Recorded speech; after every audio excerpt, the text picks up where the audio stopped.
Okay, so I'd like to welcome all of you this evening to our presentation, which is on the Cowboy Dressage gait and frames, basically.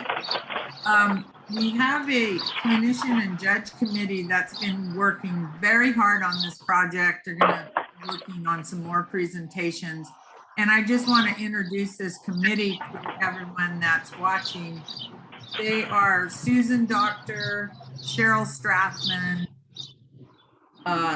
Kim Motes of Canada, Mandy Probin from Australia, and our presenter tonight, I'd like to introduce you all to Nani Largent. Nani is a level 3 clinician and judge and was kind enough to our first sort of guinea pig person to jump in the deep end of the swimming pool. And to assist her is Cheryl Strathman. Cheryl's going to be running the audio visual for this along with Nani. So we hope you enjoy it. And Nani, I'm going to turn things over to you now. All righty. Well, thank you for that, Lynn. And I would just like to start our discussion today by saying thank you all for joining us. I know that you all have such a very busy schedule, and the fact that you took time out of your schedule to join us is so greatly appreciated. As Lynn also said, we're going to have a discussion of the gaits of Cowboy Dressage. I'm going to give you a description of each gait, and we will have a picture as an example of each gait. I would like to ask you all to hold your comments and questions until I get done with the descriptions, which will end with the free lope. At that time, we'll open things up for discussion and or comments. And please remember to raise your hand so that we're not all talking over one another. So Cheryl, if you would go ahead and begin our presentation with some photos, and we will start. Okay, these are the Cowboy Dressage gaits. And we're going to start with the working walk. The working walk is a 4-beat gait with regular forward reaching steps. Each foot leaves and strikes the ground independently. The footfall sequence is left hind, left front, right hind, right front. To create the proper timing, a hind foot is always 1/2 stride ahead of the front foot. The head and neck should swing naturally. The horse maintains a light contact with the bit and is nose slightly in front of the vertical in a balanced, pull-high frame. Do we have a picture of that? There we go. So you can see how the footfall is exactly as it's described, and both of these horses look very balanced with a nice pull-high frame. All right, we're going to move on to the free walk. And here's more of the working walk. Very nice. So you can see again, okay, we have the free walk. The free walk, that's all right. There we go. We got it. Okay. The free walk is a 4-beat gait with forward lengthening of steps. The horse is calm and allowed by the lengthening of the reins to lower his head and neck and to reach forward, down, and out, lengthening the frame while maintaining quality of walk, rhythm, energy, balance, and connection. Have we got a picture of that? So here you can see these are 2 different views. And again, the horse is reaching forward with his hind legs and his frame. His head and neck are stretching forward in a balanced position. The other thing that you'll note, especially on the profile picture, is if you were to take a ruler and measure the distance between the front legs and the hind legs, you would find that you would probably have the same distance. So that, for me, helps me determine if I truly have a lengthening of the step or if the horse is just quicker in the front. Okay, any more pictures of the free walk? Here's a different view. And what you'll see is Can you see the difference of how this horse is slightly unbalanced? And you're also noticing that there's a difference in the length between the length of step in the front legs and the length of step in the hind legs. You'll also notice that with the imbalance in the picture on your left, that the neck is up, and the picture on the right, the neck is down, which is something that we talk about in the free walk. However, this horse is not balanced in the free walk. So these are great pictures. Okay, and here's some more free walk. You can see again the balance of the frame, the lengthening of the step, and actually, I don't know if it's just the timing of this picture of Dolly on the left, but you're seeing quite a bit more reach behind, which that's never a bad thing. So these are great examples of our free walk. Okay, and here's the difference. So you can see the difference in the walk of this horse. The picture on the left, the horse is walking forward, or I'm sorry, that looks like a working walk to me. And so he is in a pull high frame. He is walking nicely, looks like he's very balanced. But then you look on the right and you can see the length of step. So that's great. Okay, we are now on to intermediate gait. The intermediate gait is a 4-beat gait possessed by each gaited breed individually. The intermediate gait should show free, active, and regular steps. The quality of the intermediate gait is judged by freedom and steadiness. The intermediate gait should originate in a supple back and well-engaged hindquarters, combined with the ability to maintain a steady rhythm and balance. The intermediate gait is performed as a working gait at this time. The horse maintains light contact with the bit and performs with balance. Working gaits are performed in a pull high frame with the horse's nose slightly in front of vertical. And I believe we have some pictures of that. Yeah, there you go.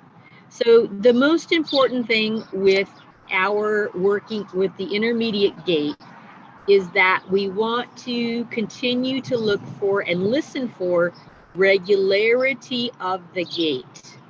We have some lovely gaited horses that come to us in Cowboy Dressage, and we want to continue to help them on their journey of softness and suppleness and lightness. All right, any more? There we go. And now we go on to the jog.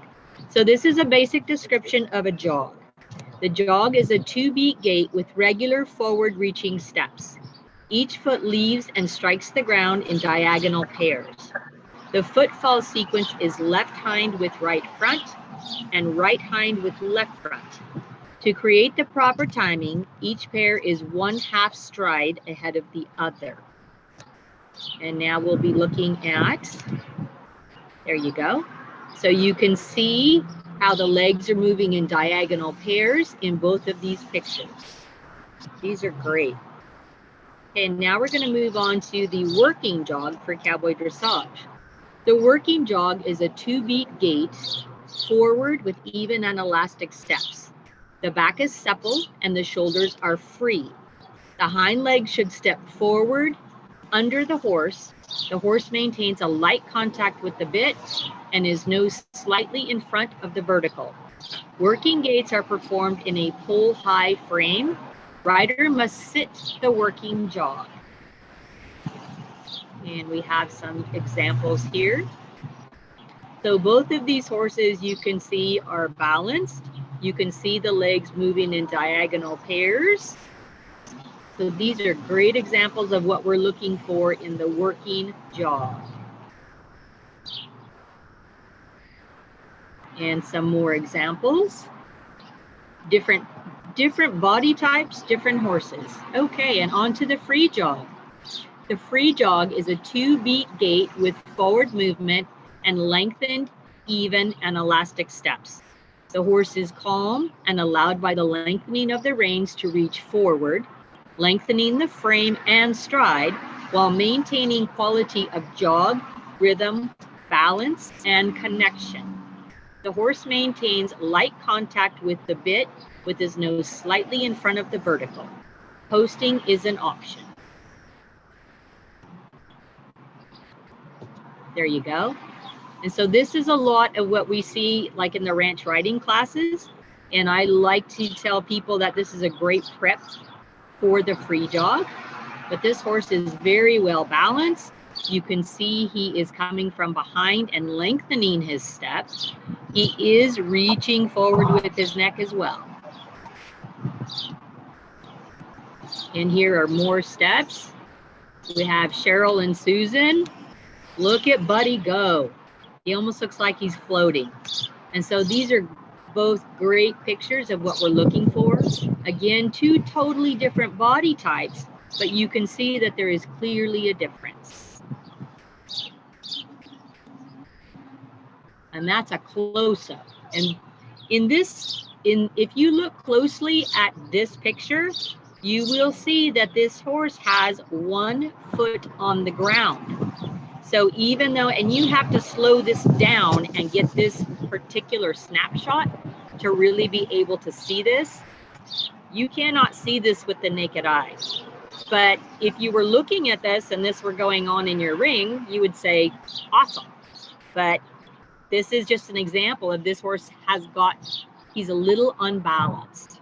So, all right, and let's see the difference. Okay, so here in the working jog, you have steady rhythm, you have a pull high frame, and then on the right side, you see how this horse is lengthening and he's reaching forward with his neck and lengthening his step. All right, and we are on to the lope. The lope is a 3-beat gait with forward reaching steps. For the right lead, the sequence is left hind, and left front, then right front with being the leading leg. For the left lead, it is right hind, and right front, then left front leading leg. The horse should maintain balance laterally and longitudinally and rhythm. On a straight line, the horse maintains his natural flexion at the pole towards the leading leg. The inside hind leg to the lead stays underneath the horse, with haunches neither falling to the inside or the outside of the front legs.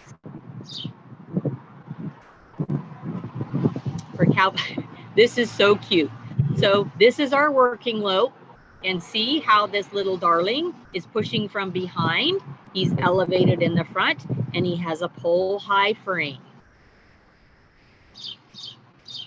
The working lope is a 3-beat gait with forward reaching and balanced steps. The back is supple and the shoulders free, with the hind legs stepping forward under the horse.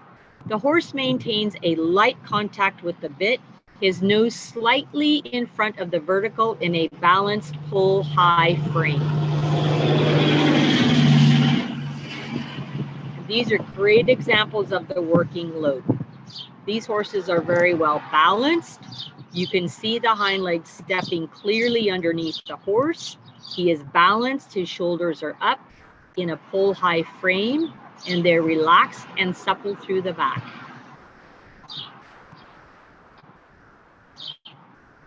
The free lope is a 3-beat gait with forward movement and lengthened, even, and elastic steps. The horse is calm and allowed by the lengthening of reins to reach forward, lengthening the frame and stride while maintaining quality of lope, rhythm, balance, and connection. The horse maintains light contact with the bit with his nose slightly in front of vertical.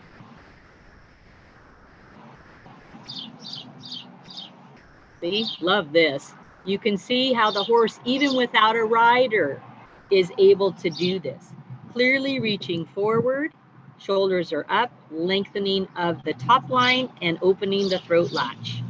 And same with the horse on the right. You can see how he's coming forward.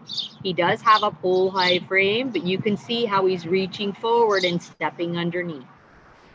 I'm sorry, that looks like a working lope on my right. Okay, excellent, thank you. And that's the end of my description of gaits. So now I'd like to open it up for questions or comments. Does anybody have any questions or comments or something that isn't very clear? I have a question, Nani. Where do we find these definitions? You find these definitions at cowboydressageworld.com, and you can go to guidelines, and it is in the guidelines. Great, thank you. Uh-huh.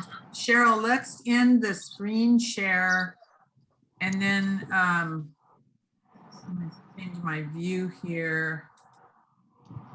So if anybody, does anyone have any questions? My hand's raised. See, I have my hand. Yes, it is. Carol. I have my hand raised. I did what I was told. Awesome.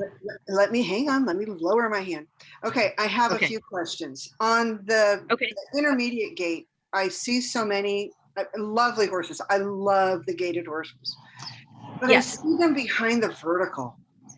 So when they're doing the intermediate gait, I see them collect them a bit too much. They stay up, but they're behind the vertical. Right, right. My comments have been to offer a little bit more room for the throat latch to open and to come more from behind. Am I wrong in asking them to do it that way? I don't think so. You know, quite often what we see with the gaited horses is they come from a show background, and it's about go gait. And so what we see quite often is a lack of balance. And I wouldn't treat that any differently than if you saw a trotty horse come in behind the vertical and unbalanced. So when I see that, I go right to, there's a lack of balance somewhere, and there's also a lack of strength. So I would also probably put in my comments, continue to work on bend through the body for better balance and gait. Okay. So I'm going to ask Dee to comment also, because you have a lot of background training these horses. Absolutely. Dee. Yes. So can you address that as well?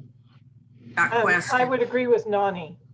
It is not a matter of them being gaited. It's a matter of their lack of balance. And you can build that through bend, and the same thing that we do with ungated horses. Okay. Yeah. Okay. And that's the most benefit, because it is the same thing. It's what you're saying, Nani, is they come from a show background, and even if they're not a show background, the trainers are show oriented. Yes. Yes. So that's they're all about gait, not necessarily about balance. Yep. Okay. Awesome. Thank you, Dee. Thank you, Dee, very much. Then on your free lope and even on the free jog, I continue to see where they either don't have a stretch, they release, but there's not a lengthening in the frame. Actually, some of them get a little bit more hollow. Again, what I'm commenting is more bend in body, better prep, inside leg to outside rein connection. I try and offer it in many ways. Do I need to add something more in my comments to help them understand? So go ahead, Nani. We see that quite a bit, and certainly when I started judging cowboy dressage, a lot of what we saw in the free gaits were people, they would wait till they get to their letter, and then they would just throw the reins at the horse, and the horse is like, cool, and they get on the front end, and there really wasn't any lengthening. There was a whole lot of quickening of the gait. And so what I'm starting to see is people are beginning to grasp the concept of lengthening of the gait. So I also add, because generally it's on a 20-meter circle, and so what I always add is maintain or add 20-meter bend through the body to encourage forward stretch in the top line and balance through the body. So those are some of the things that I'll say. Anybody else have any comments? Oh, you guys are so quiet. I know. Quiet group. I'm sorry. I'm late getting in. It's BJ. Hi, BJ. Oh, hey, BJ. Hi there. So Carol, does that help you at all? It does very much. Anne has her hand up, and I have more questions. Oh, I'm sorry, Anne. Go ahead, Anne. You go with your questions, Carol. It's okay. Go with your. Oh, you go. You might ask my question, so go ahead. A lot of it was very high poles, and they're very hollow in the back because they're unbalanced. So okay. Right across, there's at a top line. Is that detrimental to the high pole thing? Okay, so it's, for me, it kind of comes back to the same thing. If they're on a 10-meter circle or a 10-meter bend, I'll say add 10-meter bend through body for better balance. I'm really careful with the pole high frame, because I think if we focus on that too much, what we're going to start to get is what we got with downward stretch in the free gaits, where people were just encouraging banging their horses' heads down because they think that's what we wanted. So it really is about the connection through the whole body.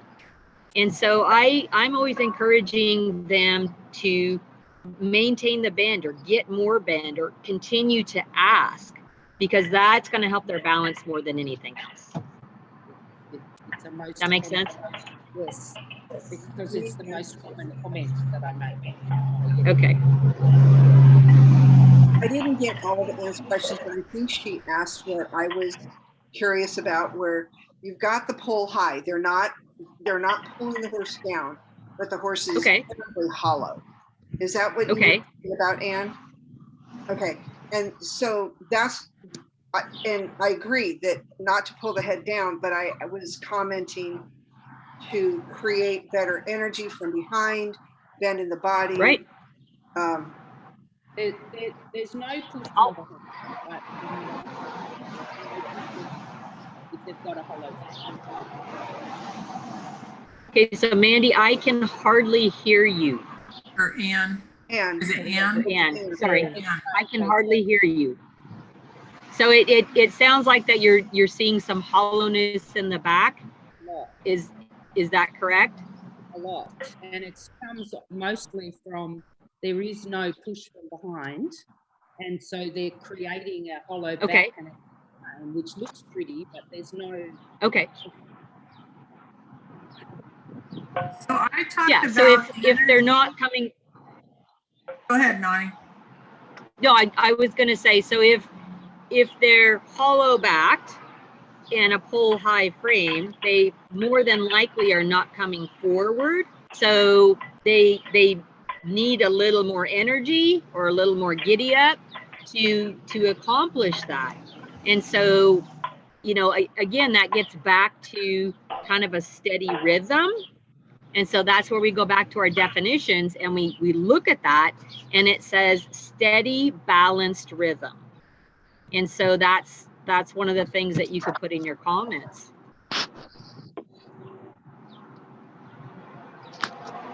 I'm going to speak for a minute. It's okay to talk about a hollow back. A pole high frame does not mean it's a correct frame. It just means that we want the horse traveling in more of an uphill manner with a lifted top line. And I think it's okay to talk about a lifted back, because actually that's really what we're trying to address, not whether or not the pole is the highest point, although it should be the highest point if the horse is going correctly, but we want the back lifted, the horse to have activity or energy coming from the hindquarters and to be balanced through the withers and the shoulders. And that's going to give you that soft underneck, and the pole will still be the highest point most likely, but the horse will be soft in the underneck. In other words, he's not going to be pushing down his pectoral muscles toward the floor. He's going to actually be picking up his diaphragm and picking up his shoulders and his pec muscles. And I think we have to remember it is a pull high frame, but I don't focus on that in my comments too much, just like Nani said. Oftentimes it's a lack of activity or energy that the horse needs to bring that frame up, or they are not bent, or the neck is pulled to the inside. There's a lot of reasons for it, for their back to be hollow and for the pole to be the highest point. But if the back's hollow, I just say that. And here's the thing, it's not our job to teach people necessarily as a judge. We're just basically writing a essay on what we see. Our comments just reflect what we are watching. And then it's up to the rider to go, okay, my horse has a hollow back. What does that mean? You know, what is that term? And if they have a good coach, the coach is going to know that the withers are dropped, the spine is dropping underneath the saddle, even though the pole's the highest point. So does that kind of help you, Ann? Any other questions? I'm going to unmute you, Garn, but when you have two devices on, then it makes it kind of noisy.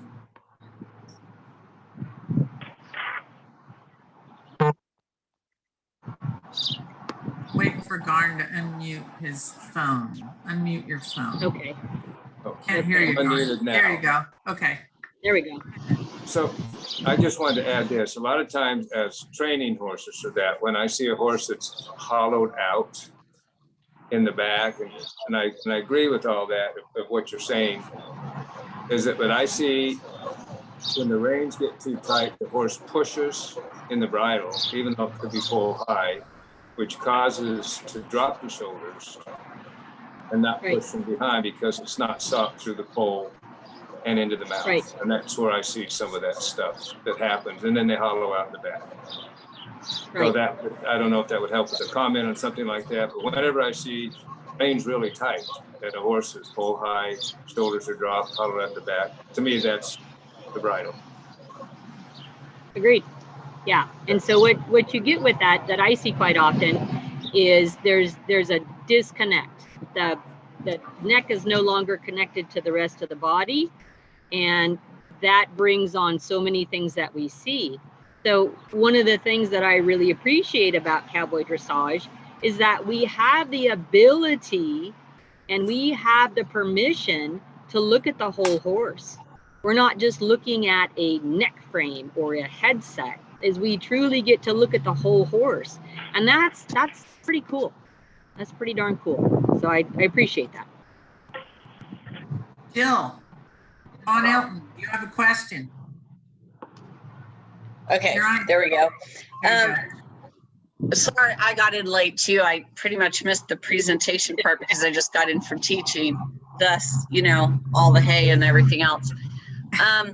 We have talked about this before. I think, Lynn, you talked about it, but Nani, do you want to talk about, since we're talking about the pole high thing, some breeds, some of the little ponies, the Welsh ponies, the gypsies, the stallions, have that crescent neck. Do you want to discuss that, express that just a little bit for clarification, maybe? Certainly. So again, we're not just looking at the frame of the neck. We're looking at everything through the body. We're looking through suppleness through the rib cage. We're looking for activity and energy from the hind end. We're looking for a horse that is balanced on straight lines and in circles. Dependent on the breed, that's really going to dictate where their neck ends up. However, balance is balance and softness is softness, doesn't matter what the breed is. So, you know, again, that's one of the really cool things about Cowboy Dressage is we're not asked to compare apples to oranges, or we don't have a picture that we need to look at and go, oh man, you don't look like that. That just isn't going to work for us. we again have a license and permission to take a look at the whole horse and look at that individual and see what his conformation dictates his frame is going to be. So that's how I look at it. I think too that it's important for judges, because if we talk about pull high without the understanding of actually where the spine is in the horse's body, and you're talking to competitors, these are the comments we're leaving for competitors who may be at a very novice level. That can be a little bit misleading, because we're really talking about the entire frame of the horse, like you said, and not just the position of the pole on the outside. We're talking about the vertebrae inside and the entire thing. Yeah, so that's our job as judges and also as trainers and coaches, is to help our exhibitors and our clients understand that we are looking at the entire individual and that there's so much more to it than just the pull high frame. And also, Jill, I think you might be referring to the fact that some of the more cresty horses, the gypsies, that oftentimes the crest will be higher than the pole. And when that horse is vertically flexed, not saying on the vertical, I'm just saying has some vertical flexion, the crest is up above the pole, and we have to consider that when we're scoring those horses. That's anatomical. They can't change that. You have to kind of look at the whole picture, like Nani said, and go, okay, this is a very cresty horse. I have one now with my Lusitano, and I can see how with those big necks, the neck is going to sit a little higher than the pole, even though he's not even on the vertical and he's traveling with good balance. So that's something for the judges to keep in mind when you see one of the more Baroque type horses. You know what I'm talking about, right? The gypsies, the Frisians, the Spanish horses, that especially if it's a stallion, oftentimes they'll have a very thick crest. I've got to kind of look at the whole picture, like Nani said. Well, and I think there can be some confusion there, because there's a big difference between a crusty neck and breaking of the third vertebrae. Oh yes. And so I think that's where we've kind of discussed being really careful as judges with our comments about pull high, because that can be misinterpreted. And what people really want to avoid is that breaking at the third vertebrae behind the pole. But the crest is a different issue. The Baroque horse is a different issue. A seasoned stallion. I've even seen some quarter horses that are, 18, 20-year-old quarter horses with pretty cresty necks that are higher in the crest than the pole, but they're definitely on the vertical and lifted. So. Yeah. So again, we just need to look at the whole horse and take into consideration its conformation. Dee, you have a question? I just have a comment, and I just want validation on this.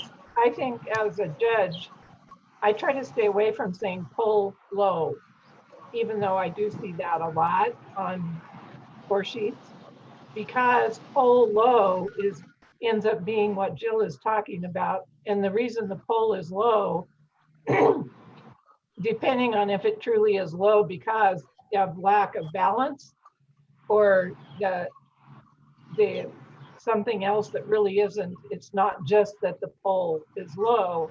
And I think that those kind of comments we need to look at as judges, because we have novice riders who read that and then they're just going to try to pull the pole up, which is not what we're really trying to create. So that was my comment. I don't really like pull high or pull low as comments. I would rather see the underlying structure as the comment, the lack of balance. There are so many other ways to describe what you're seeing without using pull high, pull low. And I think you're absolutely right, Dee. It gets back to lack of balance, lack of bend, sometimes lack of energy. There's so many other things to comment on that if you don't feel comfortable saying pull high or pull low, and again, for me personally, I don't want to focus on just that, because I think there's so many other things that need to be addressed. And when all the other things are addressed, then the pull will fix itself. Right. Carol, you have another question? Yeah, in the same vein of this comment, I have actually two. About the throat latch. Instead of concentrating or commenting on the pull, would it be better to talk about the throat latch either being too tight or obviously the pull low is going to be more a balance issue, but if the pull is too high, if the throat latch could be more open instead of addressing the pull location. Right, and so that, Lynn spoke of that when you have the balance and the horse coming forward, the bottom line is softer. And so with the softer bottom line, you are going to get more opening of the throat latch. And for the working gait, for both of these gaits, it says with the nose slightly in front of vertical. So to have them achieve that really well, we need the balance through the body and the bend, and then they will have some of that self-carriage and that light connection that we're talking about. So I think that's great, Carol. So in the other gaits, and especially what I'm seeing in the free lope, is two things: either way too much or no difference at all. None. Yeah. And yeah, go on. Tell me your hand. So okay, so we only have one test with the free lope, and it is difficult to do well. I like that test because for one of my horses, because she does that part really well, and it is a true lengthening and not a quickening. But I think that the comments for the free lope really don't need to be any different, if you will, because if they're quicker, they're not balanced. If their lips are dragging on the ground, they're not balanced. And so I think the comments are pretty much the same, but I agree. It is, I don't know that I have seen what I would call a really great example of a difference between the working and the free, because I think that a lot of our exhibitors are a little intimidated by it. So, yeah. Any other questions? Garn, you had your hand up at one point. Do you have a question? No, I just forgot to take it off when I made that mistake. Oh, you forgot to put your hand down. But, yeah, I'm just learning how to do this techie stuff. So. Oh, we all are. We all are. Who's that? I don't know. Oh. Hearts of Gold. Who is that? I don't know. Who is that? I don't know. I don't know. Not me. Not me.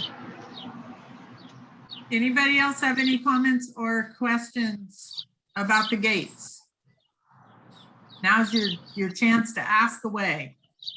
That's right. Yes, Anne, go ahead. I don't have a comment, but thank you, because the presentation was really good.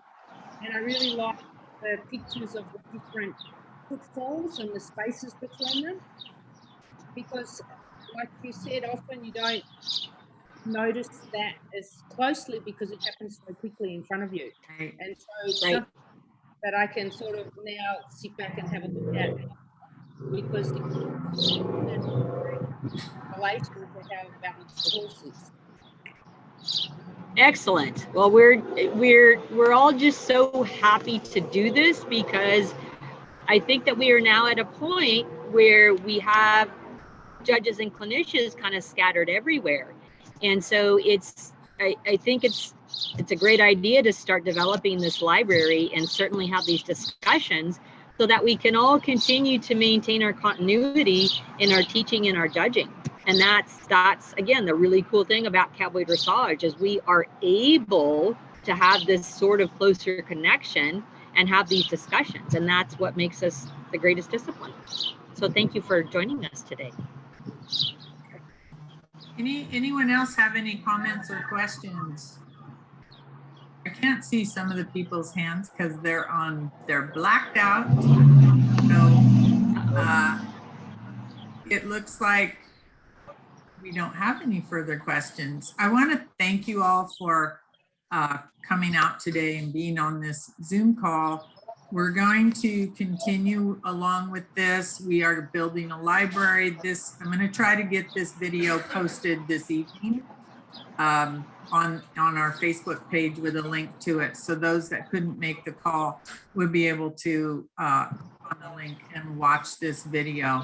Nani, I want to thank you, and I want to thank the other 4 judges and clinicians that worked on this project because you guys have done an amazing job, and you're doing an amazing job for all the rest of us in the CDWPA. So thank you, Cheryl, Nani, Kim Motes, Mandy's there, wave Mandy Probin, wave, there she is, smile. And Susan Doctor, and I think Susan, you're blacked out, but I just want to thank you guys, and thank you again for those of you who showed up tonight. And we look forward to chatting with you and Zooming with you next month. I think we're going to try and do this monthly. So thank you, everybody. I'm going to end the call. Thanks, Noni. Thanks, Cheryl. Thank you. Thank you. Okay. Thanks, everyone. Good job. Thank you. Thank you. Have a good night. Thanks, Okay. Cheryl. Bye. Bye, Cheryl. Thank you, guys. Thank you. Thanks. See ya.